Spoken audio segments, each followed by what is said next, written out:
Nene. Hello, Oh. hello. ဆိုရင်တဲ့ teacher တို့เนาะဒါဒီနေ့သင်မဲ့ဆိုတော့အရင်ရောမများကြီးမသိဘူး create database လောက်ပဲပေါ့เนาะအဲ့တော့အောက်ကိုတစ်ချက်လေးဆင်းသွားလိုက်တယ်ဟုတ်တယ်ကြားရပြီ teacher အတန်းเนาะ database ပေါ့เนาะ database က teacher တို့ဦးစောက်မဲ့ဟာစောက်မဲ့ဆိုတော့အဲ့ database တွေထဲမှာ table တွေထည့်မှာပေါ့เนาะအဲ့တော့ table တွေဆိုတော့ဘယ် organization ပဲဖြစ်ဖြစ်သူတို့ရဲ့ data တွေက store လုပ်ဖို့လိုတယ်အဲ့ခါမှာဆိုလို့ရှိရင်ကျတို့တဲ့ဟိုပါပေါ့ store လုပ်ရတဲ့ဟာတွေအကုန်လုံးပဲပေါ့နော် hospital ဆိုရင်လည်း hospital bank ဆိုရင်လည်း banking ပေါ့ customer data တွေရှိတယ် transaction data တွေရှိတယ်နော်အဲ့လိုမျိုးတွေအများကြီးသိမ်းရတယ်ပေါ့အခုလည်းပဲအဲ့ဒီဟာလေးနမူနာလေးတစ်ခုနဲ့ဥပမာပြမှာပေါ့နော်အဲ့တော့ relational database လို့တကယ်လို့ခေါ်တယ်အခု postgres ကလည်းလေဒါကြောင့်လဲဆိုတော့ relation လို့ခေါ်တဲ့ table တွေကိုသုံးပြီးတော့မှဖွဲ့စည်းထားတဲ့เนาะအဲ့တော့ဒီ data ထည့်တဲ့အစုဝေးဖြစ်တဲ့အတွက်ကြောင့်မလို့သူ့ကို relational database လို့ခေါ်တယ်ပေါ့เนาะအဲ့တော့ table တွေလို့ပြောတဲ့အခါမှာလည်း table တွေက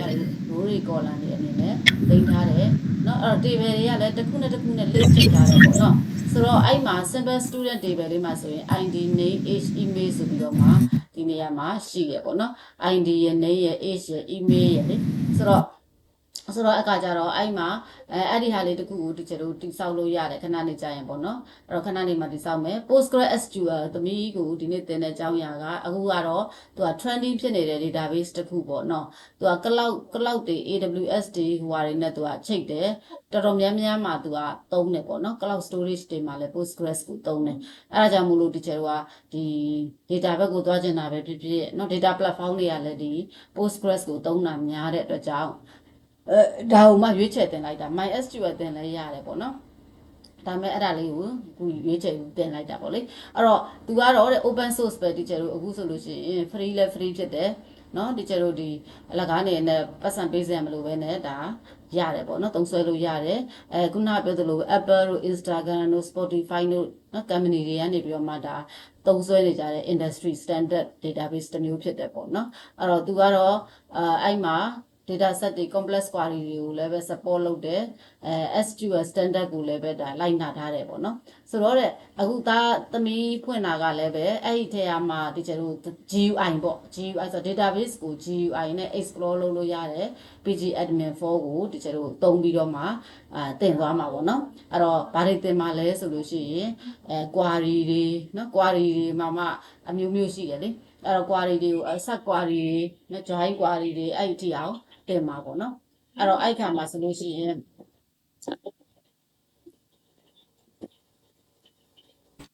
နားလေ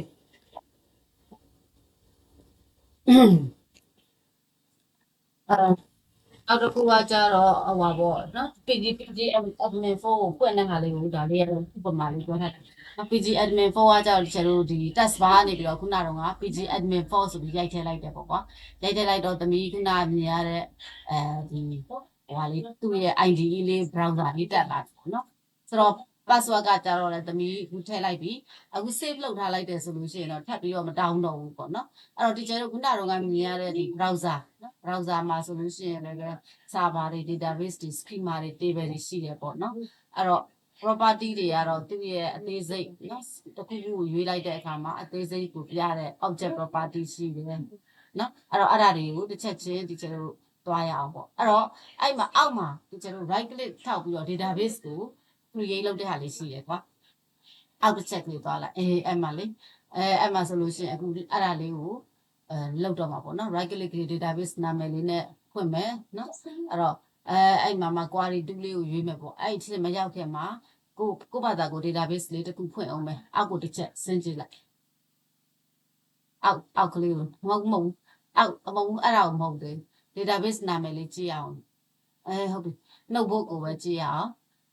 notebook ကိုပဲကြည့်မယ်ဒီမှာလေ database နဲ့မှာ school db ဆိုတဲ့ဟာလေးနဲ့เนาะ database စောက်မယ်နော်အဲ့တော့စောက်ပြီးသွားပြီဆိုလို့ရှိရင် table စောက်မှာပေါ့နော်အဲ့တော့ table ကိုခဏထားလိုက်အောင် school db လေးအရင်စောက်ကြည့်အောင်ဟိုဘက်ကိုသွားလိုက်တယ် school underscore db ပေါ့နော်အသေးတွေကြီးပဲအောက်ကဟိုဟာကိုသွားလိုက် pg admin 4ကိုလေတမီးအောက်ကဟိုဟာပေါ့ဟိုဟာ software ကိုသွားလိုက် pg admin 4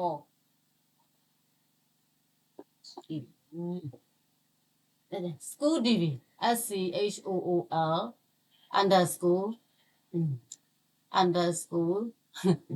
ship net တွဲနေ ship net minus နဲ့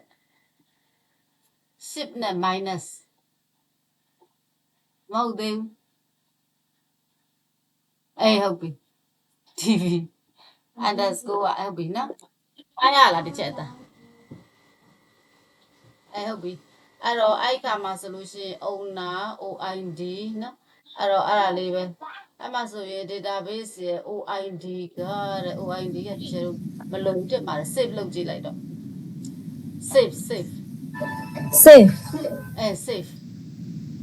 မလို့ဘူးเนาะဒီချက် OID မှာအေး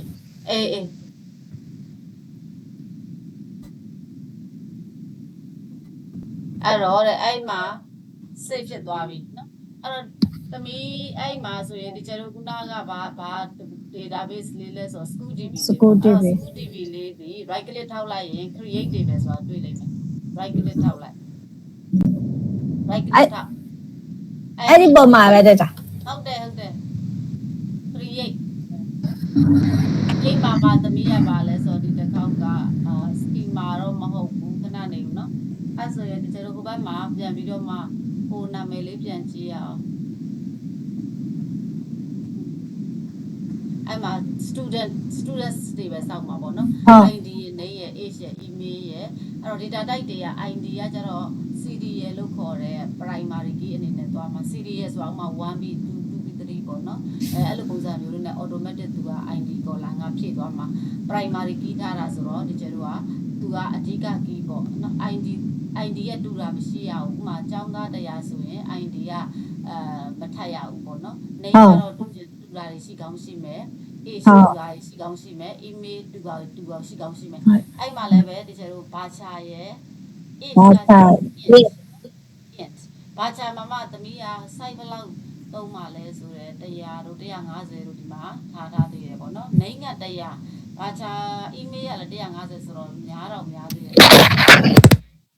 ဘာ email ကလည်းပဲ20 30လောက်ဆိုရင်ရပါတယ်အမှန်တကယ်တော့လေနော်အဲ့တော့အဲ့ဒါလေးတစ်ခု create လုပ်ကြည့်ရအောင်နော်ဘယ်လိုလေးလုပ်မှလဲဆိုတော့ဟုတ်ပြီသမီးပြန်သွားလိုက်တော့ဟိုဘက်ကို software ကိုပြန်သွားလိုက်အဲ့မှာဆိုလို့ရှိရင် right click ထောက်ပြီးတော့မှဘာရှိလဲဆိုရင်query 2ဆိုတာကိုသွားလိုက်အောက်ကို query 2အောက်ကိုတစ်ချက်ဆက်ဟုတ်ဘူးအဲ့ဘက်ကမဟုတ်အောက်ကိုဆက်အဲ့မှာ query 2ဒုတိယဟုတ်အဲ့ဒါ query 2ဆိုတာနေလိုက်ဟုတ်ပြီနော်အဲ့မှာသမီးကအခုရေးရအောင်ဒီဆို create တွေပဲပေါ့ဟုတ်တယ်အဲ့ဒါချက်လိုက်ရတယ်မဖွင့်ချင်နေရတယ်ဒီချက်ပြောပေးမှ create တွေပဲဟုတ်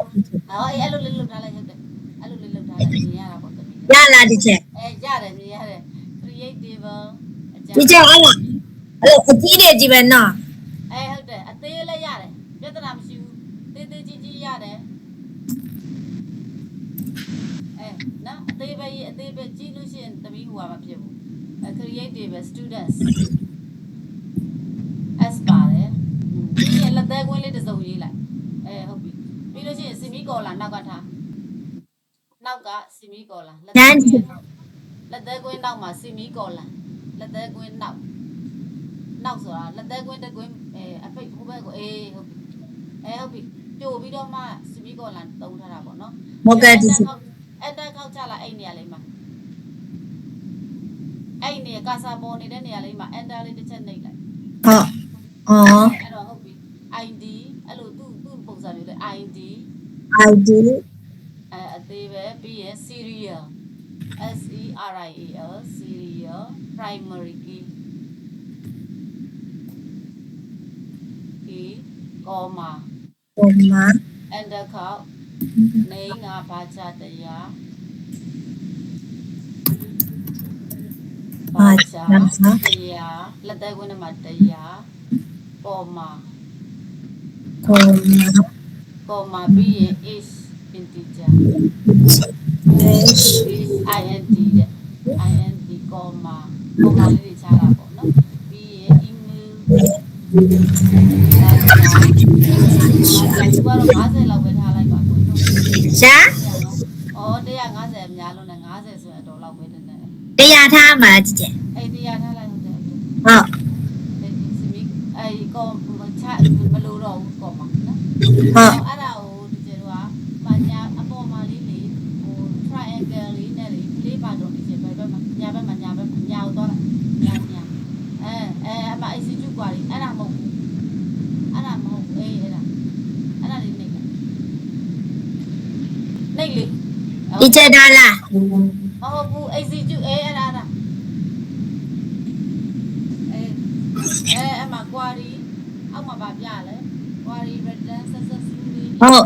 creative query return successfully in 182တဲ့ ဟုတ်ပြီအဲ့ဒါလေးရသွားပြီနော်ရသွားပြီဆိုတော့ဒီကျတော့အဲ့ဒါလည်းပြီးသွားပြီဆိုလို့ရှိရင်ဘာဆက်လုပ်လို့ရလဲဆိုတော့နော်သူ့အောက်မှာပေါ့သူ့အောက်မှာဒီကျတော့ insert လုပ်မယ်အောက်ကဟိုစာမျက်နှာကိုဖွင့်လိုက်ပြီအဲ့တော့ဒါ table create လုပ်တာအဲ့တော့ keyword ကဘာသုံးသွားလဲဆိုတော့ create table ပြီးတဲ့အခါကျတော့ page နဲ့ table name ပေါ့နော် ဟုတ် name က student data တွေသိမ်းတော့မယ်ဆိုတော့သူ့မှာ ID ပါမယ် name ပါမယ် age ပါမယ် email ပါမယ်ပေါ့နော် ID ကတော့ primary key ထားတာမထပ်ရဘူးပေါ့သူကထည့် data ထည့်တဲ့အခါကျရင်ထပ်လို့မရဘူးတူလို့မရဘူးပေါ့နော် name ကတော့တူတဲ့ခါကြီးပါကောင်းပါလိမ့်မယ် age ကလည်းတူတာကြီးပါကောင်းပါမယ် email ကလည်းမတူလို့နိုင်တော့ပါဘူးနော် okay ဒါဆိုလို့ရှိရင်ခုနကတော့သမီးစာအုပ်ကလေးဖွင့်ရအောင် notebook ကလေးကိုနော်ဒီဟာလေးက table ရောက်သွားပြီပေါ့ကွာဆိုတော့အေးဖွင့်လိုက်ဆိုလို့ရှိရင်ဒီကျတို့အဲ့မှာ right ကျကျဖွင့်အဲ့ခါမှာဒီကျတို့ဒီနေ့တော့သမီးရှိရပဲဒီကျတင်လိုက်ဦးမယ်နော်နောက်နေ့ကျတော့အတူလောက်သွားတာပေါ့နော်အဲ့တော့ integer မှာ whole number ကိန်းဖြည့်တွေသုံးတယ် serial ကကြတော့ဒီကျတို့ primary key column တွေမှာအဓိကဒါသုံးတာပေါ့နော် auto increment ဆိုတာဒီကျတို့ကဘာမှသူ့ကိုထည့်စရာမလိုပဲနဲ့တရိုးထည့်တိုင်းမှာသူက1နောက်တရိုးဆိုရင်2 auto တိုးပေးသွားမှာသူကလေသူကထည့်စရာမလိုကြားရလားသမီးဟယ်လိုကြားလားဟဲ့ဟယ်လိုသမီးကြားလား ဒီချက်နည်းနည်းကြားရပြတ်တောင်းမလို့ ဟုတ်လားအဲ့ဆိုဒီနေ့နည်းနည်း line မကောင်းတာလားမသိဘူးနော်နောက်နေ့ကျရင်တော့နည်းနည်းလေးဘက်ကိုသွားပြီးတော့လောက်ပါမယ်ပေါ့ဟုတ်မှာ data type တွေ available data type တွေကအဲ့ဒါတွေပေါ့နော် text တွေ date တွေ boolean တွေ numeric တွေရှိရဲနော်ဟုတ်အောက်ကိုဆက်စရအောင်ဒါတွေက3ရက်နဲ့သမီးသိလိမ့်မယ် insert လောက်အောင် data တွေ insert လောက်တယ်ဆိုတော့အပေါ်ကဟာလေးနော်အပေါ်ကဟာလေးမှာကျောင်းသားတယောက်ရဲ့နော် data တွေထည့်ပြီး alice mound နဲ့ alice example.com ဆိုပြီးတော့ဒီကျတို့ဒါလုပ်လိုက်ပြီပေါ့နော် insert into student ဆိုပြီးတော့မှာနော်ဒါလေးကကြတော့ဒီကျတို့ name က alice mound age က20 alice example.com ဆိုပြီးတော့မှာထည့်တာနော်အဲ့တော့ तू ကဘယ်လိုလေးရေးမှလဲဆိုရင် insert into ဆိုတဲ့ statement လေးတော့ထည့်ရတယ်ဒီတွေ့လိုက် insert into ပြီးရင် table name က student နော်ပြီးရင်ဒီကျတို့ကဟိုပါပေါ့ column 3ခုကိုထည့်မှာမို့လို့ name ရဲ့ age ရဲ့ email ရဲ့ကိုလက်သေးကိုလေးနဲ့ရေးရတယ်နော် name age email တွေ့လားအပေါ်မှာလေဟုတ်ပြီးတော့မှ value set အမိုးထည့်ဟုတ်ပြီးလို့ရှိရင်တန်ဖိုးထည့်မယ်ဆိုတော့ဒီဘက်က actual value set တွေထည့်ပြီနော်ဆိုတော့အဲ့ဒါလေးတစ်ကောင်ကိုရေးကြည့်အောင်နော်ရတယ်ကြိုက်တဲ့နာမည်ထည့်လို့ရတယ်ဆိုတော့ဟိုဘက်ကိုသွားလိုက်လို့ဟိုဘက်ကိုဟုတ်ပြီအဲ့ဒီအောက်ကိုတစ်ချက်ရေးနော်အဲ့ဒီဟာလေးအောက်မှာခုနရေးထားတာလေးအောက်မှာဆက်ရေးမယ်enter ခောက်နော်အဲ့တော့ခောက်လိုက် enter လေးလုပ်ကြည့်ကြ insert into insert into ဟုတ်ပြီ insert into insert into students ပြီးရင်လက်သေးကွင်းတစ်စုံဟုတ်ပြီ name age column ထည့်ခြင်းနဲ့ column 3ခုပေါ့နော် name age column ဟုတ်အဲ့ဒီမှာ name ရယ် name age email နော် email အဲ့ဒါရဲ့နောက်မှာ CV column နဲ့ကြားထဲမှာ CV column နဲ့လက်သေးကွင်းအပိတ်နဲ့ကြားထဲမှာဟုတ်တက်ထောက်လိုက် enter ထောက်လိုက်ဟုတ် value set yes လက်သေးကွင်းတစ်စုံ ဟုတ်တယ်ရေးတမီးရတယ်တက်တဲ့ကိုတဆိုဟုတ်ပြီအဲ့ဒီမှာမှတမီးကခုနနာမည်တစ်ခု Alice မောင်ပေါ့နာမည်ဆိုတော့ single ကုတ်နဲ့ရေးရမှာ single ကုတ်ကလေးတွေတုံးမယ်ဟုတ်ပြီ Alice ALIC ပြီးရင်အသက်က comma အသက်20 comma Alice မောင်တော့ alice.gmail.com ဟုတ်တယ်မမကညံပါပါတယ်ဟိုဆိုတော့အဲ့ကွန်ပျူတာဆက်ကွန်ပျူတာတော့ကြောင်းကြည့်ကြည့်အောင်နော်ဟုတ်ပြီအဲ့တော့သူ့ဆက်လုပ်လိုက်သူ့ဆက်လုပ်လိုက် scratch pad ဆိုတာယူပိတ်လိုက်ရင်ကောင်းမယ်ညာဘက်ကဟာလေ ဒါကြီးလေ အမုံမုံအဲ့ဒါလည်းပိတ်လို့ရ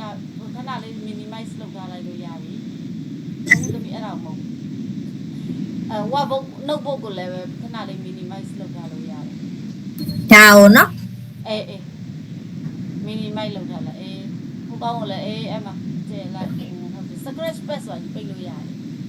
တယ်ရတယ်အဲ့တော့သမီးအဲ့ဒါကိုဆက်လက်လုပ်လိုက်အခုရေးလိုက်တဲ့နှစ်ကြောင်းကိုဒီနှစ်ကြောင်းဟုတ်မှတ်ပြီးရင်သမီးအပေါ်ကဟာကို run လာ run နဲ့ဟာလေဒါလေးလာတစ်ချက်ဟုတ်တယ်သမီးနော်အဲ့တော့သူက insert 01နဲ့တစ်ချက်ဟုတ်တယ်အဲ့ဒါကြတော့သမီးသူ့ကိုကြည့်တင်တယ်ဒီဘယ်မှာကြည့်လို့ရလဲဆိုတော့ဟိုဟာဘောနော်ဒီဘယ်မှာကြည့်လို့ရလဲ schema ရဲ့အောက်ကိုတစ်ချက်သွားကြည့်ကြအောင် schooling ဘယ်ဘက်မှာလဲဘယ်ဘက်က explore ပါလဲနာschema ကိုသွားအောင် schema schema အဲ့မှာအဲ့မှာဒီကျတော့အောက်ကိုတစ်ချက်ဆင်းလိုက် table ကိုကြည့်ရအောင် table ဘူရာ table မှာဘာရောက်တိုင်းလဲအခုနားလောက်လိုက်တဲ့ table လေးမရှိဘူးဟုတ် right click ထောက်လိုက်သူ့ကို right click အဲ့မှာ right click ထောက်လိုက်တော့သမီးဘာပြင်ရမလဲဆိုလို့ရှိရင် view အောက်မှာ view ပြီးပါ view edit အဲ့ဒါလေးအဲ့တော့ all row ပေါ့အခုကတော့တရိုးပဲရှိသေးတာဟုတ်အဲ့ဒါလေးနှိပ်လိုက်တော့အမသူကထည့်လိုက်တဲ့ဟာလေး data output အနေနဲ့ဟုတ်ဒီမှာပေါ်လာပေါ်လာတခုအဲ့တော့ ID ကဒီကျတော့မထည့်ဘူးလေသူကသူတိုးသွားတာနော်ဟုတ်ဟုတ်ပြီအဲ့တော့နောက်တစ်ခါတဲ့ဒါကတကြောင်ချင်းထည့်တာပေါ့အစုလိုက်ပြုံလိုက်ထည့်တာလေးကိုနောက်တစ်ခုလေးလာရအောင်စုလိုက်ပြုံလိုက်ဟိုမနှုတ်ဖို့ပွင့်လိုက်တယ်နှုတ်ဖို့လေး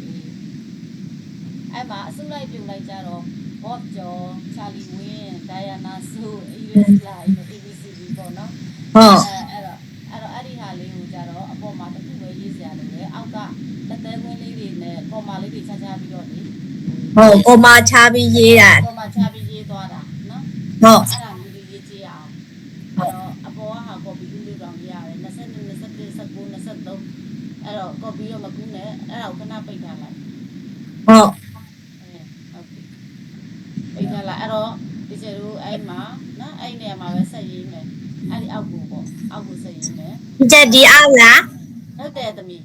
အဲ့ဒီအောက်ကို enter ခောက်လိုက် continue ပေါ့ဒီချက် continue အဲ့တော့အောက်ကိုသွားဟုတ်insert into နောက်တစ်ချက်ရေးရ insert into students asပြီးရင်ဟုတ်တယ် name is scholar ပေါ့နော်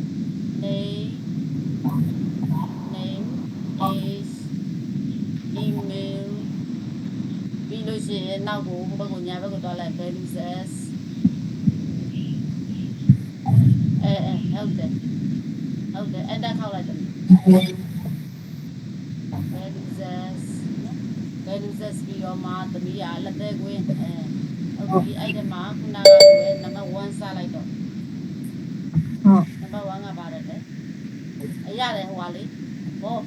boss job နာမည်မတူချင်နေရတယ်ဒီလို boss job အဲ့လိုလုပ်ထားလိုက်လည်းရပါတယ်တစ်ဖက်နဲ့တစ်ဖက်ဖွင့်ထားလိုက်အဲ့လိုလုပ်ထားလိုက်ဟုတ်တယ်ကျော်နဲ့ boss job တပီ secret pass ဆိုတာလေသမီးရဲ့ညာအဲ့ဘက်မှာရေးနေတဲ့ဟာရဲ့ညာလေးမှာလေ secret pass ဆိုတာလေရှိတယ်မုံညာ right မှာအဲ့ secret pass အောက်ကိုစအဲ့ပိတ်လိုက် ပိတ်လိုက်မယ်နော် အဲ့ပိတ်လိုက်အဲ့ ဟုတ်ဟုတ် ဘော့ကျော်ဟုတ်တယ်ထဲထဲပြန်ဝင်ကောမာအသက်က20နှစ်ဘော့ကျော် box.example.com box.example.com စာသားဆိုတော့စင်ကတုတ်ထည့်ရတာပေါ့နော်ဒါပဲကုတ်သုံးလို့မရဘူးသူကတော့ ဟုတ် example.com မလား ဟုတ်တယ်သမီး example.com ပဲဖြစ်ဖြစ် gmail.com ပဲဖြစ်ဖြစ်ရတယ်သမီးနော်အစမ်းဆိုတော့လေ ဟုတ် okay အဲ့တော့နောက်တစ်ခါလဲအဲ့လိုပဲကော်မာလေးချလိုက်ဟုတ်တယ်ကော်မာလေးပြီးရင်အောက်မှာလဲတကွင်းအဲ့တက်ခေါက်အဲ့လိုလက်သက်တကွင်းပြန်ချနော်တကွင်းပြန်ချသမီးမရေးချင်ဘူးချာလီဝင်ကော်မာ21ကော်မာချာလီ @example.com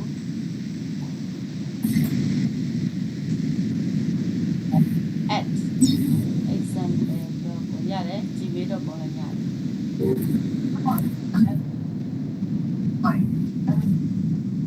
ပြီးတော့ကော်မာဟုတ်တယ်နောက်တစ်ကွင်းဆိုတော့ Diana Su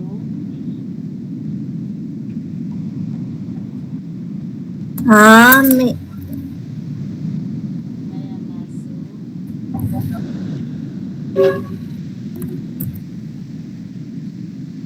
ဒါစာလုံးဆက်ချက်လို့ Diana Su 19နှစ်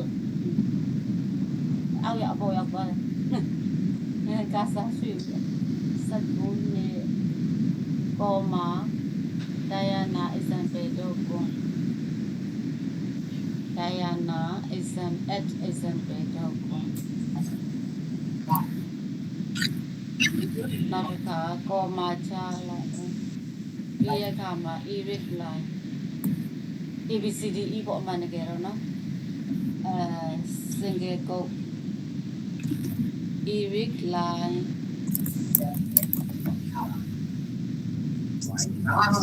comma 23 comma Eric example.com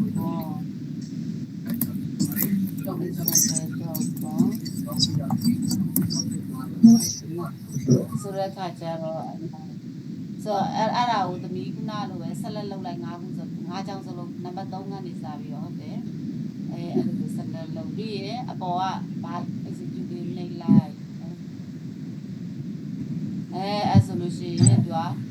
၄ခုထည့်သွားတယ်ဆိုတဲ့အကြောင်းပြောတယ်ပေါ့နော်ဆိုတော့အဲ့တော့သမီးအောက်မှာတခါ select star နဲ့ပြန်လုပ်အောင်အဲ့ရမသွားနဲ့တော့ဟုတ်ခုန query ရေးတဲ့နေရာမှာပဲအောက်ကို enter ခေါက်လိုက်နော်ဒီကအစုလိုက်ပြုံလိုက်တဲ့ဆို select star from select star from students နော်အဲ့တော့ semicolon အဲ့ကကြတော့အဲ့ဒါလေးကို select လုပ်ပြီးတော့လုပ်ရတယ် select လုပ်လိုက်ပြီးတော့လိုက်နားလိုက်ပါလားဒီချက် run လိုက်သမီးကျေထည့်ထားတဲ့5ကြောင်เนาะ5ကြောင်တွေ့သွားပြီเนาะအဲ့တော့အကုန်ထုတ်တာဆိုတော့ star ပေါ့เนาะအကုန်ထုတ်တာဆိုတော့ select ဆိုတော့ select keyword ကိုသုံးရတယ်ပြီးရင် star ဆိုတော့ column တွေအားလုံးကိုသုံးမယ် from ဘယ် table လဲဆိုတော့ students table เนาะအဲ့ဒါလေးနဲ့အဲ့တော့နောက်တစ်ခုကကျတော့အဲ့မှာအောက်မှာတစ်ချက်ကြည့်ပါဦး name နဲ့ email နဲ့เนาะ name email အဲ့တော့တဲ့ age တွေပါမကြည့်ချင်တော့ဘူးเนาะ ID လည်းမကြည့်ချင်တော့ဆိုရင် name နဲ့ email ပဲနှစ်ခုလုံးကိုနှစ်ခု column နှစ်ခုလေးပဲကြည့်ချင်တယ်ဆိုရင်လည်းအဲ့လိုမျိုး column လေးတွေကို column name လေးတွေကို comma လေးချပြီးတော့ထုတ်ကြည့်လို့ရတယ်เนาะဟုတ်အဲ့ဒါလေးလည်းထုတ်ကြည့်ပါဦး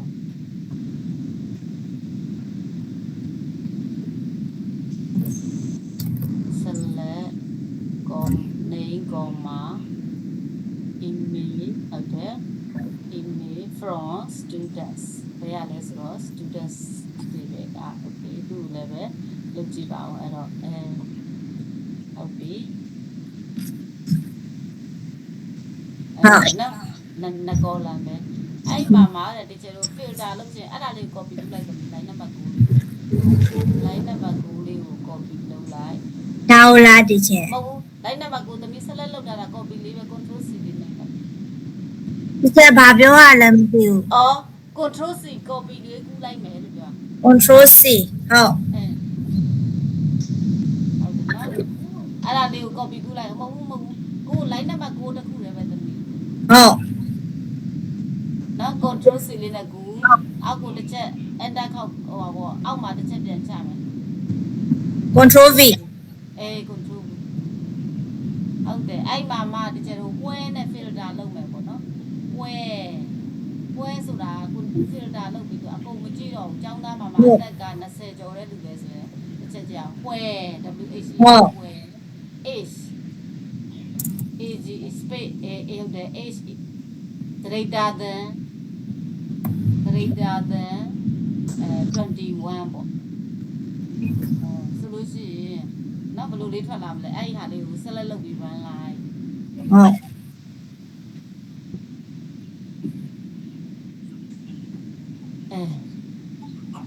ဟုတ်နော်အဲ့တော့နှစ်ယောက်ပဲထွက်လာBob နဲ့ what the error နဲ့ ဟုတ်တယ်အဲ့လိုမျိုးလေးတွေဒီကျလို့ရေးမှာနော် ဟုတ်ကဲ့ကြည့် ဒီကနေ့တော့ဒီကျလေးနည်းနည်းလေးဟိုပါပေါ့ကိစ္စလေးရှိလို့လေ